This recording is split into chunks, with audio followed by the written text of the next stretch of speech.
שלום לכולם, פרשת וירא, זוהר הקדוש, אות תק"ו. ויקרא אליו מלאך השם, אברהם אברהם, מפסיק טעם ביניהם. דהיינו טעם הנקרא פסיק. זאת אומרת, הוא קורא לו פעמיים, אברהם אברהם.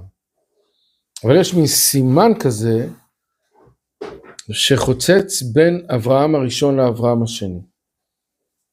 זה לא פסיק של ניקוד המודרני, זה הפסק, זה מין כמו קיר. שזה יורה שאברהם האחרון אינו כאברהם הראשון. כי האחרון דהיינו אחר העקדה הוא שלם, שכבר נכלל ביצחק. זאת אומרת, אחרי שהימין נכלל בשמאל, כלי ההשפעה נכללו עם כלי קבלה, והחסדים נכללו עם החוכמה. כל ההופכים נכללים, אז יש שלמות. ואברהם הראשון אינו שלם, משום שעוד לא היה נכלל ביצחק. כן, זה שמואל מפסיק טעם ביניהם, שיורש האחרון שלם והראשון אינו שלם. כי האחרון כבר היה נביא, והראשון עוד לא היה נביא. אבל משה אינו מפסיק טעם ביניהם, משום שמיום שנולד לא שרה ממנו השכינה, ואין הפרש מהראשון אל האחרון. אז אם כן, למה כתוב פעמיים, אם אין הפרש? אולי בכדי לומר שאין הפרש. זה לא כמו אברהם אברהם, שמואל שמואל, אלא פה יש משהו מיוחד שאין הפרש, ולכן נכתב פעמיים. אברהם אברהם, רבי חייא אמר, שעל כן הזכיר שמו בית פעמים, כדי לעורר אותו ברוח אחר, במעשה אחר ובלב אחר. פירוש.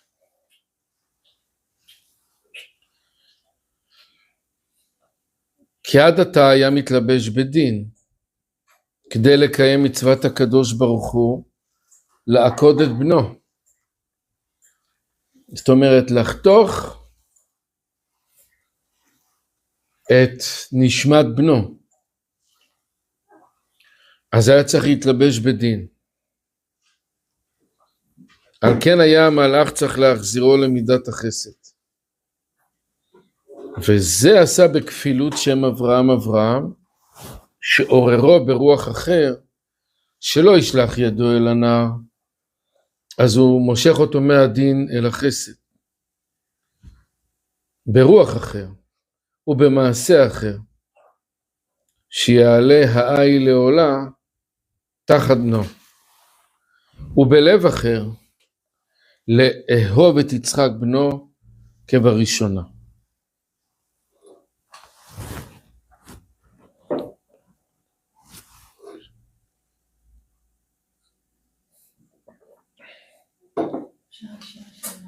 כן, בבקשה. מאיפה הוא עורר את הכוחות האלה של הדין? זה משהו שיש בו גם, או על אבסולוטי בנתינה שלו?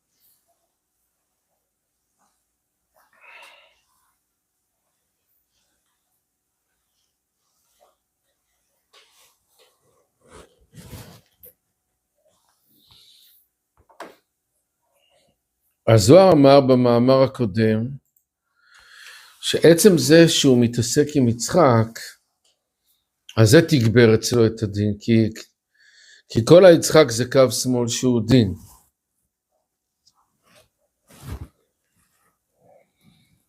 אבל למעשה קו ימין זה כלים דה השפעה, וקו שמאל זה כלים דה קבלה. אז למה קו ימין זה רק כלים דה השפעה? הרי יש לנו כלל שבכל מדרגה חייבות להיות 10 ספירות. התשובה היא בגלל שמלכות שהיא מקבל על מנת לקבל עולה לבינה, והיא מצמצמת את הכלים דקבלה שם. אז זאת אומרת, בתוך קו ימין יש דין. ולמה קו ימין מתעסק רק עם משפיע על מנת להשפיע? התשובה היא בגלל שכלי קבלה מצומצמים. אז אם כן, יש לו את הדין בתוכו. ועם הדין הזה הוא רוצה להשתמש בשביל לחתוך את קו שמאל. בקו שמאל אין צמצום ב'. מלכות עומדת למטה ולא בבינה. אז לכן יש 10 ספירות שלמות, כולל כלים דקבלה. ולכן קו שמאל מרגיש את עצמו הרבה יותר חשוב מקו ימין. אז לכן מוכרחים לטפל בו. כי אדם שמרגיש את עצמו יותר מדי חשוב, אז צריך להוציא לו את הרוח מהמפרשים.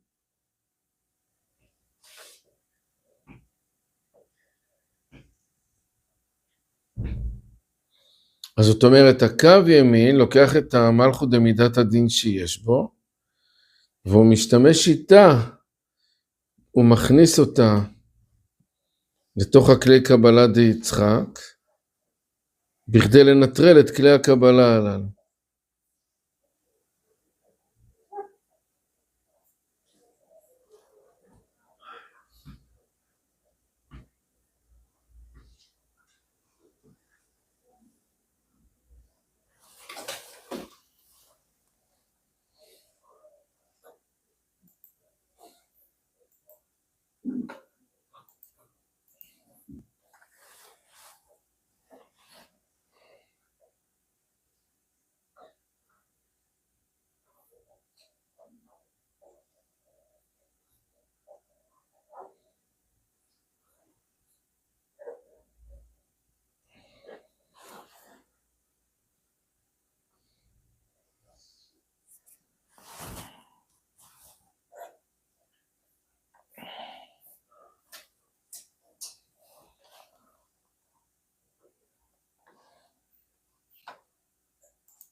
עוד תו קוף זין. רבי יהודה אמר, יצחק נתברר ונתעלה לרצון לפני הקדוש ברוך הוא בהקדתו על המזבח. זאת אומרת, יצחק הרי הסכים שיעשו לו את זה, אז הוא בעצמו כאילו ברר את עצמו, והסכים שיעשו לו את זה. אז הוא ברר לעצמו לעבוד עם כלי הקבלה במקסימום האפשרי זה לא טוב.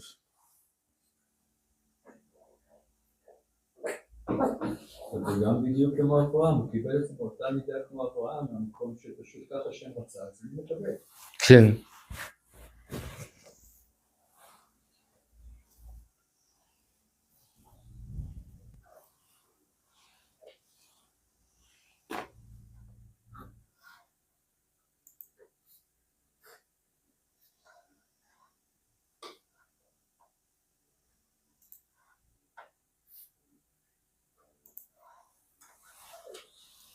יצחק נתברר ונתעלה לרצון לפני הקדוש ברוך הוא בעקדתו על המזבח. זאת אומרת, הוא נתעלה על הרצון של הבורא. מסכים לוותר על כלי הקבלה שלו, מפני שהוא מבין שזה לא טוב, אפילו שכוונתו בעל מנת להשפיע נחת רוח ליוצרו, אז הוא מבין שזה לא טוב.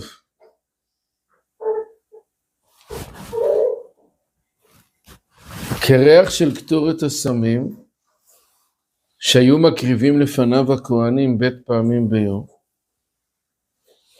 והקורבן נשלם, כמו שהיה נקרב ונשרף לריח ניחוח לפני השם.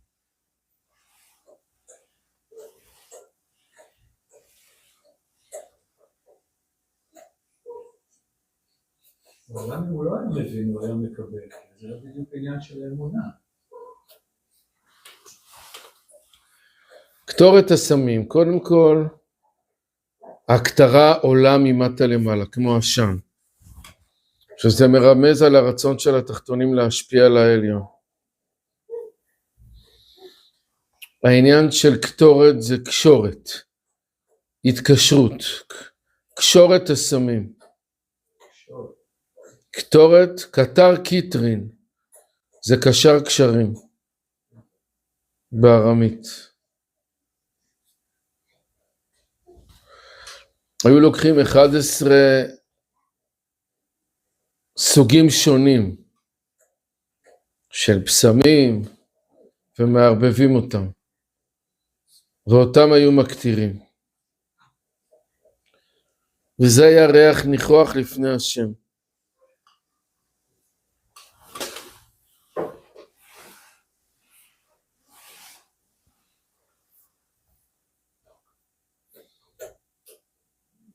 זאת אומרת,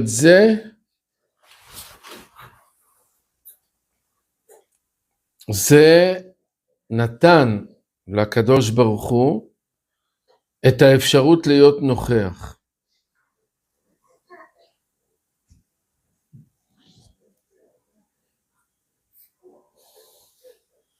איזה משפט, זה נתן לקדוש ברוך הוא את האפשרות להיות נוכח. זה נקרא ריח ניחוח. האפשרות להיות נוכח. זאת אומרת, על ידי הקטרת הסמים, הם הנכיחו אותו. זאת אומרת, הלכו וחיברו שם 11 בחינות, שהוא אומר שזה הקליפות. כי הקדושה היא ב10 בחינות, והקליפה היא ב11. בסוד הפסוק, אי אלוקימו. איפה האלוקים שלהם? צור חסיו בו. אי אלוקימו צור חסיו בו. אי זה 11. שיש 11 בחינות בקליפות. בסוד כל המוסיף גורע. זאת אומרת, הם רוצים יותר, אז אתה מקבל פחות. אתה רוצה יותר, תקבל פחות. אז לכן, כנגד הבחינות הללו, הקריבו 11 סימני הקטורת, ריח ניחוח להשם. הפשט הפשוט שזה ניחוח, זה נעים. אבל כיוון שמקריבים אותם, אז 11 בחינות. איזה 11 בחינות? ישי. איזה 11 בחינות? זין מלכים, ועוד 4 אחוריים של גר דניקודים. אחוריים דאבא, אחוריים דאמא, אחוריים דישראל סבא, אחוריים דתבונה. 7 ועוד 4 זה 11. שהראש דניקודים גם תכנן את כל האור הגדול של הניקודים, וגרם לשבירת הכלים. אז זה 7 מלכים שנשברו, פלוס הראשים שלהם. זה 11. מה זה המשך המשפט? אלוהינו צלו. חסיו בו. חוסים בו, חוסים בצילו. איפה האלוקים שלך שאתה אומר שאתה חוסה בצילו? זה הגרמנים שאלו את היהודים לפני שהם זרקו אותם לגזים. איפה האלוקים שלך? בואו נראה את האלוקים שלך שיציל אותך. שמוצי כיהודה, יהודי מלוכלך. עכשיו אני מרגיש את הצירוף הזה, לשאול שאלה כזו אדם שהולך. כן, איפה האלוקים שלך? היי אלוקינו, צור חסיו ואתה. כל הזמן הוא אומר שהוא מגן עליך, אתה חוסה בצילו, נו.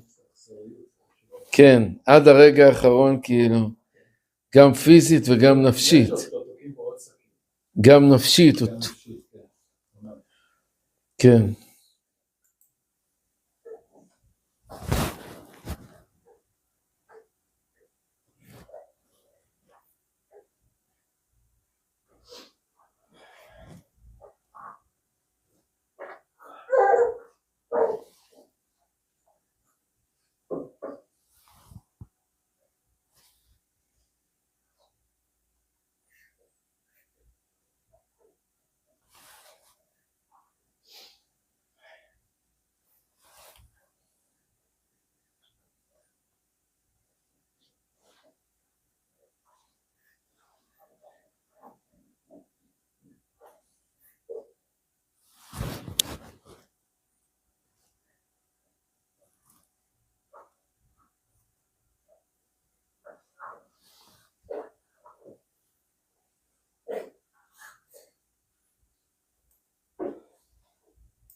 מה.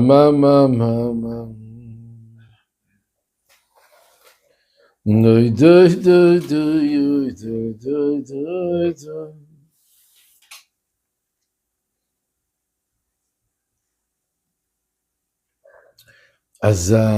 אז הקורבן התמיד היה פעמיים, בוקר וערב, וגם קטורת הסמים הייתה פעמיים, בוקר וערב. מה הסיבה? כי הקדוש ברוך הוא רוצה שנקריב הקרבות גם בבוקר, שאנחנו מבסוטים לגמרי, וגם בערב, שאנחנו פחות מבסוטים. ככה התורה אומרת על מנחת הערב, כמנחת הבוקר וכנזקות תעשה. תעשה אותה באותה חביבות ובאותה שמחה. ומה עושה את הבוקר חביב ובצהריים? שבבוקר יש תענוג, ואדם מבין הכל, אז זה חביב לו. בערב הוא בדיכאון. אחרי היום? כן, אחרי כל היום הוא כבר מת ליפול למיטה. מזל שהקדוש ברוך הוא ברא את השינה. תאר לעצמך אם לא היה שינה בעולם. תאר לעצמך. גם ככה, כן, האדם מספיק כל כך הרבה לעשות עבירות וחטאים ולהזיק. הוא מזיק כל כך הרבה. אבל אם עוד לא היה יושן, אז בכלל נראה לי שלא היה שום דבר נשאר פה על הכדור האומלל הזה. כדור אומלל, נעבך. נעבך. כי אברהם היה מצטער בשעה שנאמר לו, אל תשלח ידך אל הנער ואל תעש לו מאומה. אז אברהם היה מצטער על זה, שהמלאך אמר לו אל תשחט אותו, שחשב שקורבנו לא נשלם. זאת אומרת, הוא כבר הגיע מה שנקרא לישורת האחרונה, והוא כבר עבר את כל הניסיון, כל הדילמה וכל ההתלבטות, הוא כבר עבר את הכל. ועכשיו הוא כבר הגיע לסנטימטר האחרון. אז הוא אומר, לא, אל תעשה את זה. לקחנו לו את התענוג. ולחינם עשה וסידר, מה כתוב אחרי זה? הכל, ובנה מזבח.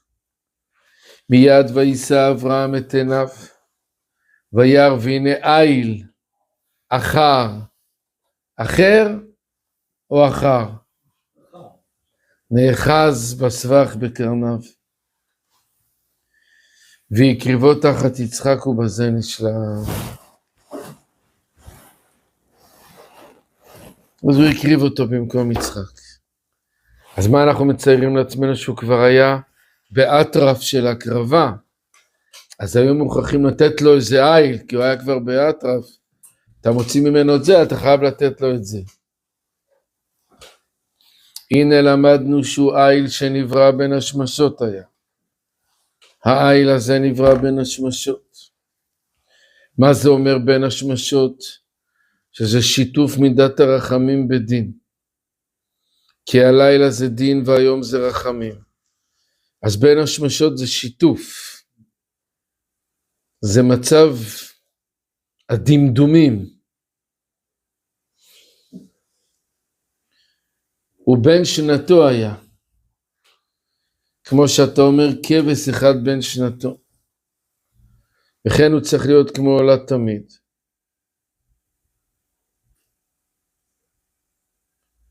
ואיך תאמר שהאיל נולד בין השמשות? הוא משיב אלא שנתמנה אז בערב שבת בין השמשות, הכוח של אותו האיל, שיהיה נועד לבוא בפועל אל אברהם, בשעה שיוצרח לו. אז מה הקושיה? מצד אחד כתוב שהאיל נברא בין השמשות. איזה בין השמשות? של יום שישי הראשון בעולם. מה שכתוב בתורה בפרשת בראשית. 6 ימי בראשית. אז האיל הזה נברא ביום שישי אחרי צהריים. בערב שבת בין השמשות. לזה הכוונה. אז על זה הוא שואל, אבל כתוב שהוא צריך להיות בן שנה. ואם הוא נברא בערב שבת בין השמשות, ועכשיו מדובר פה על אברהם, אז הוא כבר בן 1000 שנה האיל הזה. והתורה אומרת שהוא צריך להיות בן שנה. תשובה. באמת הוא נברא בין השמשות. אבל זה רק פוטנציאל. זה לא שהאיל הספציפי הזה חי 1000 שנה. כוונה לפוטנציאל של האיל, שהוא יהיה כלול מרחמים ודין, הפוטנציאל הזה נברא ביום שישי אחר הצהריים. אבל ודאי שמשתמשים פה באיל, לא אנטיקה, אלא איל חדש, בן שנה. זה איל. מה? מה זה איל? איל למעשה זה תיש. זה הזכר של העיזים. כמו כל הדברים שנבראו בערב שבת בין השמשות, שפירושו שנתמנה אז רק הכוח שיזדמן הדבר בפועל לעת הצורך. וכן הוא אותו האיל שנקרב תחת יצחק. אז מה ההבדל ביניהם? ההבדל הוא שזה אדם וזה חיה. זאת אומרת, יש דומם צומח חי מדבר. שם חוכמה בינה תפארת ומלכות. אז במקום להקריב את המדבר, שהמדבר נקרא מלכות, מוחין דחיה, אז הוא מקריב את הבינה.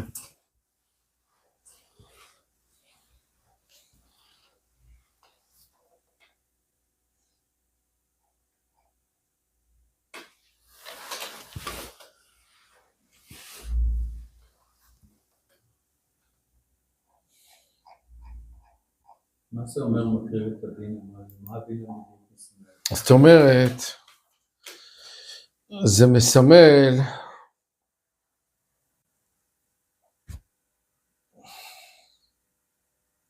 כאילו רצון לקבל יותר קטן. ההבדל בין חיה לבין אדם, הרצון לקבל של האדם הוא יותר גדול משל חיה.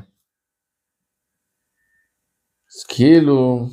זה קשור לבינה, מה הבינה פה? יש לנו דומם צומח חי מדבר, שזה חוכמה, בינה זה רמפים מלכות.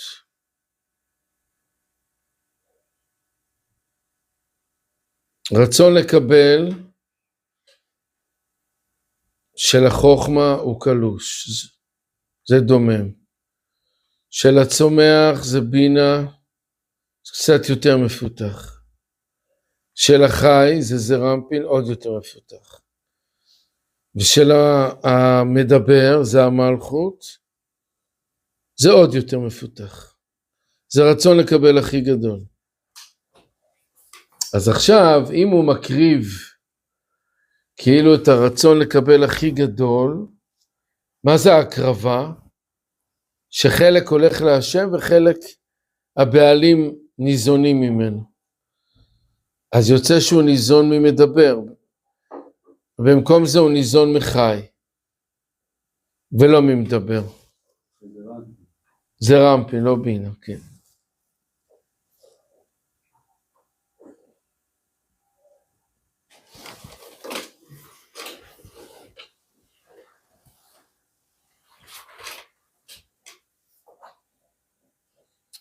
אבל הנקודה היא שזה בחינה שהיא הרבה יותר השפעה מאשר המלכות.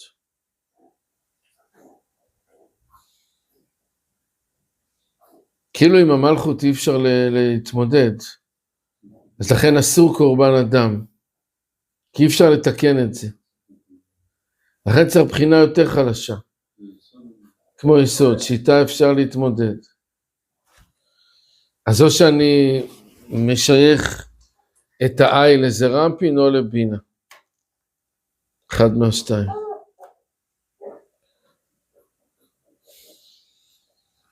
עיל זה גימטריה אם, א' מ', כמו אמא, שזה מרמז שתכונת ההשפעה שם יותר דומיננטית, ולכן יותר קל להקריב את זה.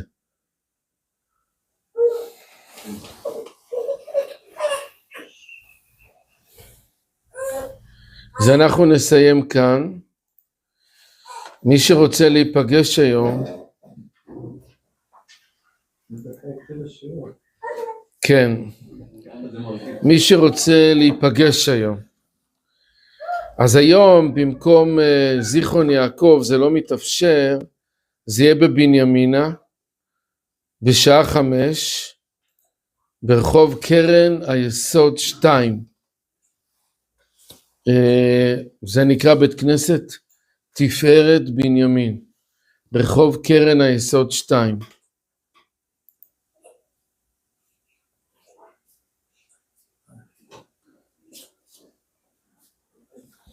איש הקשר 054-424-5631. זה אשת הקשר, סוזי.